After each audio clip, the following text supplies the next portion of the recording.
It started subtly, almost imperceptibly. A flickering light bulb in the hallway, a creak from the old floorboards, even when no one was moving.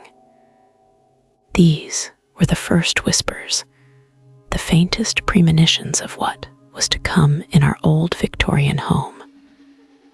I was only 7, but the sensation of unease settled deep in my bones, a persistent chill that no amount of blankets could dispel. My parents, bless their pragmatic hearts, attributed it all to old house quirks, drafts, and overactive imaginations. But I knew, even then, that something else was present. Something unseen. The house itself was a character, a looming presence in the landscape. Dark, imposing, with tall, narrow windows that seemed to stare out at the world with a knowing glint. The air inside was perpetually cold, heavy with the scent of damp earth and aged wood. I remember the feeling of the cold, smooth stone of the fireplace, the way the ancient wood panels seemed to absorb the light, leaving the corners perpetually shrouded in shadow. Those shadows, they moved. It wasn't just the shadows, though. There were sounds, whispers that seemed to brush against my ear, too faint to decipher, yet chillingly distinct. A rhythmic tapping, like tiny fingers drumming against the glass of my bedroom window, late at night. The scratching sounds coming from the attic, a persistent, maddening scrape that echoed through the silent house, even when the wind was still. What would you do if you were there, alone in that old house, hearing those sounds? Do those sounds seem familiar to you, even now, as I describe them? One night, I awoke to a cold draft that swept across my face. It wasn't the usual chill of the house. This was different, sharper, more deliberate. I sat up in bed, my heart pounding in my chest, and saw it. A faint, shimmering form, translucent and ethereal, near the foot of my bed. It was tall and slender, vaguely humanoid, but with no distinct features. Just a hazy, grayish outline against the dark walls. My breath caught in my throat. It sent shivers down my spine, a primal fear that transcended my young age. I tried to scream, but no sound came out. The form seemed to glide closer, its presence growing stronger, colder. The air grew heavy, suffocating, as if an unseen hand were pressing down on my chest. Then, just as suddenly as it appeared, it vanished, leaving behind only the lingering chill and the echoing silence of the night. I lay there, paralyzed by fear, the image seared into my mind. What was it? What did it want? The incidents continued. Objects moved on their own. Doors creaked open and slammed shut, even with the locks engaged. Pictures fell from the walls, shattering on the floor. We learned something about this house's past that explained some of this, but it only deepened the mystery. The previous owners had mysteriously disappeared, leaving behind only a few scattered belongings and a chilling sense of abrupt abandonment. My parents, initially dismissive, began to notice the strange occurrences. The flickering lights became more frequent, the sounds more insistent.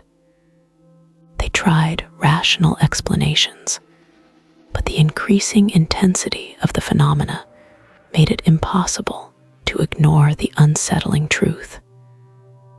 The house wasn't just old, it was was haunted, and it seemed to be focusing its attention on me. One particularly terrifying night, I was alone downstairs, reading a book by the fireplace. The fire crackled merrily, casting dancing shadows on the walls, but the atmosphere was far from comforting. Suddenly, a low moan echoed through the house, starting faintly in the distance and growing louder, more desperate, until it seemed to be right beside me. I dropped the book, my heart leaping into my throat. The hairs on my arms stood on end. I felt a cold presence, a weight pressing down on my chest, and a chilling breath on my neck. I spun around, searching desperately for the source of the sound, the source of the icy fear that had gripped me. The room was empty. The only sound was the crackling of the fire, the silence amplifying the lingering terror. It was as if the house itself was breathing, exhaling a sigh of chilling dread.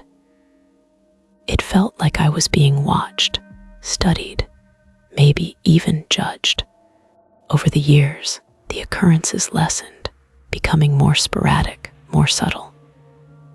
But the memories, the chilling sensations, the raw fear, remain vivid to this day. The house was eventually sold, and I've never been back. But sometimes, late at night, I still hear those whispers, that faint tapping on glass, those unsettling scratches in the silence. And I remember the chilling, formless presence that haunted my childhood home, a specter that continues to linger in the depths of my memory. The unsettling feeling of that cold draft still remains, a constant reminder of the unseen, the unexplained. Even now, decades later, I can't shake the sense that something was watching, something malevolent, something other.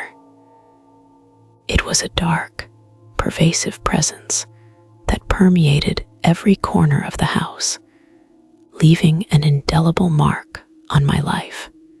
The house might be gone, but the memory of the ghost that haunted my childhood, the chilling silence punctuated by those eerie sounds, and the overwhelming feeling of unseen eyes on me, continue to haunt me.